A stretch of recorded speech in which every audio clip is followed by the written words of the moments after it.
My name is Emma Sulkowitz. I am a junior at Columbia College. I am a visual arts major. On the first day of my sophomore year, I was raped by a fellow classmate.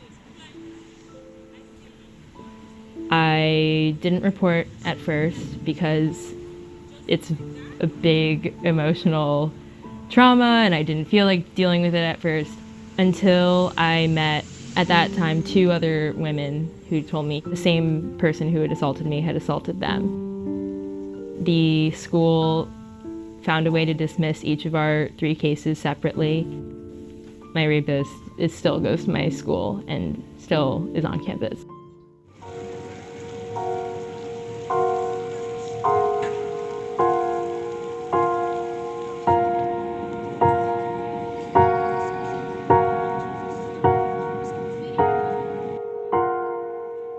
This is not a single campus issue. This is not an individual issue. This is a cultural problem. We have a huge issue with rape culture on all college campuses.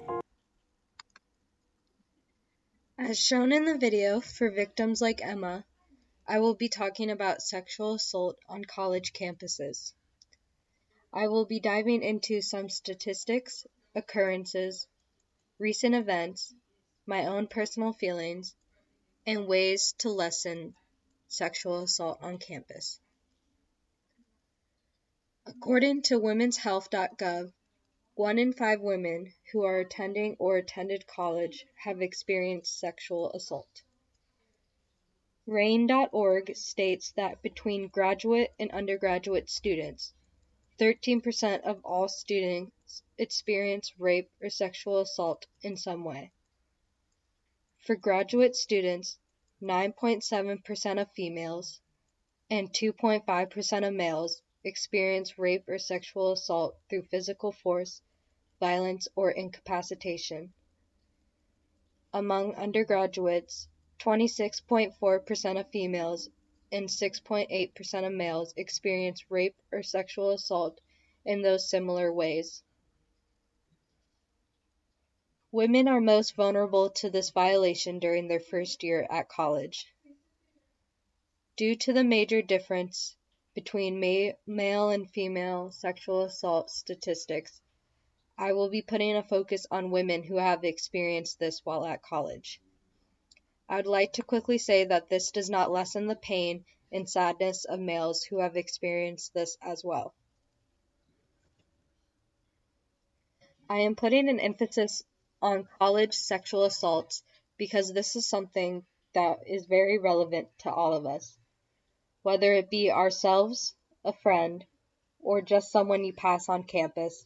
This is a hard topic that needs to be addressed. Rape and other violations can happen anywhere. For women, according to womenshealth.gov, a majority of these occurrences happen while attending college. In most cases, drugs or alcohol play a role in sexual assaults on campus.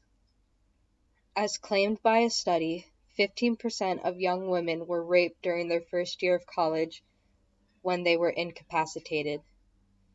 The definition of incapacitated is the state of not having necessary ability, qualification, or strength to perform some specified act or function.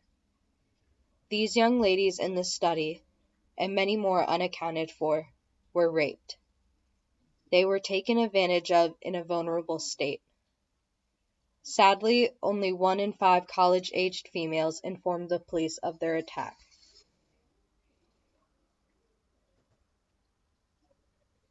Recently, a current event caught my attention. Louisiana State University has ignored sexual assault allegations for years against some of their football players.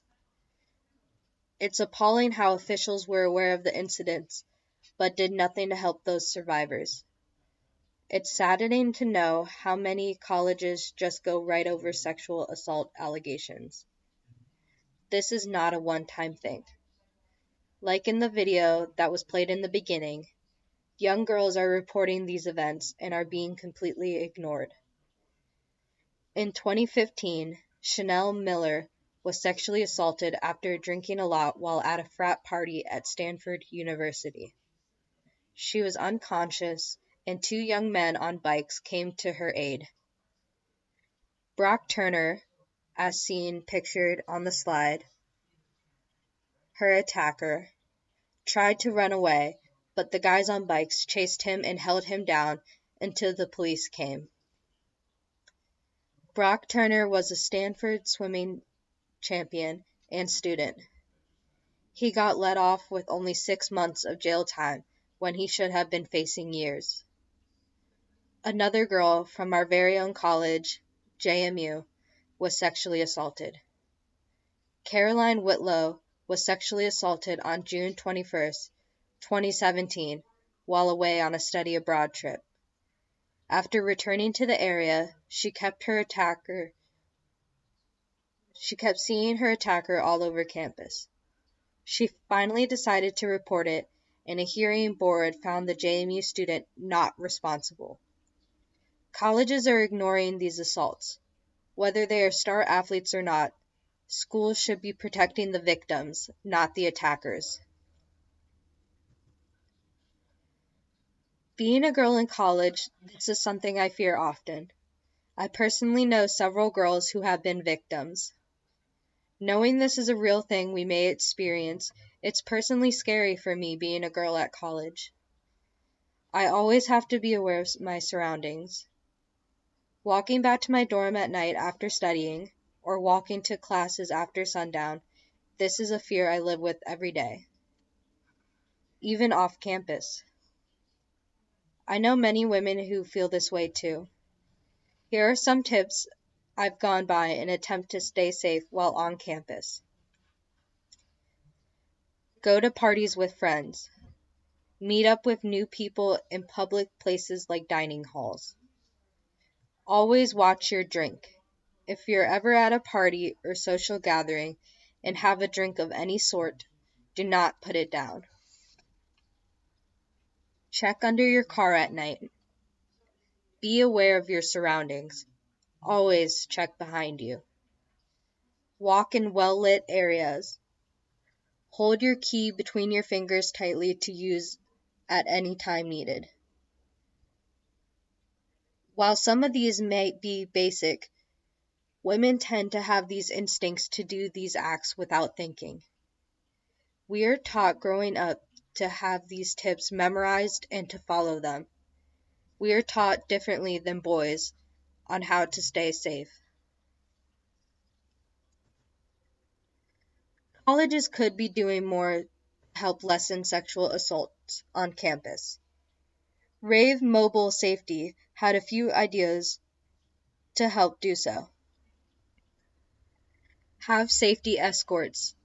As described on the website, these people would be campus police officers who help students back to their dorms or cars. This would be very helpful at night after parties or just walking across campus to ensure student safety. Increasing the presence of security on campus would also help.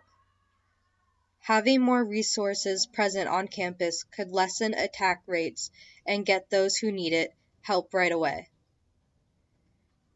Bystander intervention programs may be resourceful in assisting to prevent rape and other sexual assaults. Although some colleges may already have programs like these implemented that teach bystanders to intervene, not all do. These programs teach fellow students how to help their own in sketchy situations. Finally, mobile apps. Most of us use smartphones and take them with us everywhere. It is used as a way to quickly call for help or to have someone virtually escort you. Women and men alike should not have to have these fears of being raped or sexually assaulted. College is meant for school, yet every day, in the back of our minds, we have to keep this fear so we avoid it at all cost. Knowing colleges hide these types of acts or discourage victims from reporting them is terrifying. It's like we have no one to trust with our safety. This is an issue that needs to be resolved on campuses across the country.